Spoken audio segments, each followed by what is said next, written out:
तो दोस्तों शुरू करते हैं आज की इंफ्रा न्यूज। पहली खबर जो आ रही है वो है एक नई रेलवे लाइन के अप्रूवल से रिलेटेड, जहां पर राजपुरा मोहाली रेलवे लाइन के अप्रूवल के कुछ दिनों बाद ही रेल मिनिस्ट्री ने एक और लाइन क्लियर की है, जो है 25.72 किलोमीटर लंबी फिरोजपुर से लेकर पट्टी तक बनने वाली रेल लाइन। इसके लिए ₹1.65 बिलियन का प्रोविजन किया जाएगा फॉर लैंड एक्विजिशन, और इसके वजह से पंजाब की जो कनेक्टिविटी है रेलवे की वो बेहतर बनेगी। एक काइंड ऑफ इसकी वजह से डायरेक्ट कनेक्शन भी बन जाएगा दोनों शहरों का अमृतसर से, और इसके वजह से सिटीज का डिस्टेंस भी कम होगा बाय 98 किलोमीटर्स। साथ साथ ये जो रीजन है फिरोजपुर और मोहाली के पास के, ये फिर गुजरात से भी लिंक हो सकेंगे, जिसकी वजह से इनको क्लोजेस्ट पोर्ट कनेक्टिविटी जो अवेलेबल है वो मिल सकेगी। अगली खबर दोस्तों जा रही है राजस्थान से, जहां पर एक इनलैंड पोर्ट डेवलप किया जाने वाला है यहाँ के जलोर डिस्ट्रिक्ट के अंदर, और इसको कांडला पोर्ट के साथ में कनेक्टिविटी दी जाएगी ताकि अरेबियन सी से यहाँ पे माल ले आया जा सके और भेजा जा सके। तो राजस्थान गवर्नमेंट सेंट्रल गवर्नमेंट के सपोर्ट के साथ में ये करेगी, और एक बहुत इनिशिएटिव यूनिक भी यहाँ पर इस तरीके का लिया गया है कि पोर्ट के साथ साथ एक 262 किलोमीटर लंबा वाटरवे भी बनाया जा सकता है, जो कि ऑब्वियसली कुछ नेचुरल और फिर कुछ आर्टिफिशियल रिवर कनाल्स को यूज करते हुए बनाया जाएगा, जो कि गल्फ ऑफ कच्छ से इस रीजन को जोड़ेगा। इसके बाद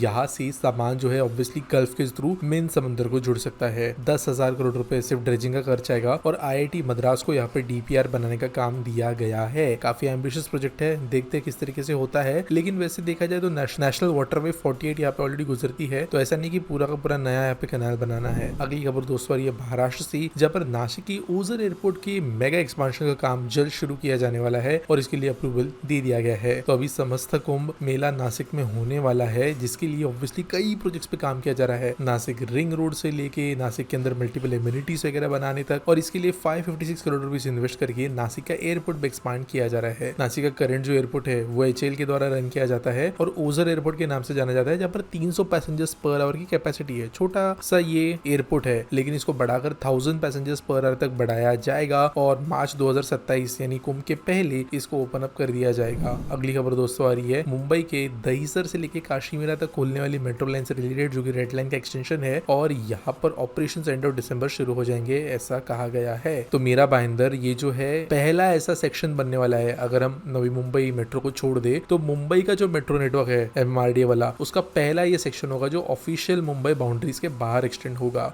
यहाँ पे से होगा ये भी कि ये लाइन के जरिए जो ट्रैवल करने वाले लोग हैं उनको वेस्टर्न रेलवेज का पूरा एक ऑल्टरनेटिव मिलेगा। आज का स्पीड सॉल्व के बारे में बात करें तो बनाए पूछते हैं, why central government cancel Coimbatore and Madurai metro. देखो कैंसिल नहीं किया गया है, जो प्रपोजल भेजा गया था वो रिजेक्ट करके रिटर्न भेजा गया है, और उसमें कुछ चेंजेस पॉइंट आउट किए गए हैं जो कि लैक कर रहे थे इनिशियल प्रपोजल में। अब ऑब्वियसली मैं यहाँ पे डिनाई बिल्कुल नहीं करूंगा कि यहाँ पे कोई पॉलिटिकल मोटिव नहीं है। ऑब्वियसली जो भी स्टेट गवर्नमेंट्स और सेंट्रल गवर्नमेंट्स के पॉलिटिकल फ्रिक्शंस होते हैं वो ऐसी चीजों में ट्रिकल डाउन करते हैं, चाहे वो पैसों के हिसाब से हो, टाइम के हिसाब से हो, या इस तरीके की चीजों के हिसाब से हो, ताकि या तो प्रोजेक्ट जो है वो गवर्नमेंट एग्जीक्यूट ना कर पाए, या जब उनको उम्मीद है जब वो आएंगे तब उनके हाथों के जरिए वो एग्जीक्यूट हो ताकि उनको क्रेडिट मिले। तो ये सब चीजें होती है। लेकिन जो एक्सप्लेनेशन गवर्नमेंट ने पॉइंट आउट किया है, जो कि क्लियरली किया है, वो ये है कि DPRs के अंदर जो है कई इंपॉर्टेंट डिटेल्स नहीं दी गई थी। एट द सेम टाइम कुछ सेक्शंस में जहाँ पे से मेट्रो डिजाइन की गई थी, वहाँ पर फीजिबिलिटी के अंदर प्रॉपर पॉपुलेशन जो है वो दिखाया नहीं गया था कि जो फीजिबल बना सके मेट्रो को। अब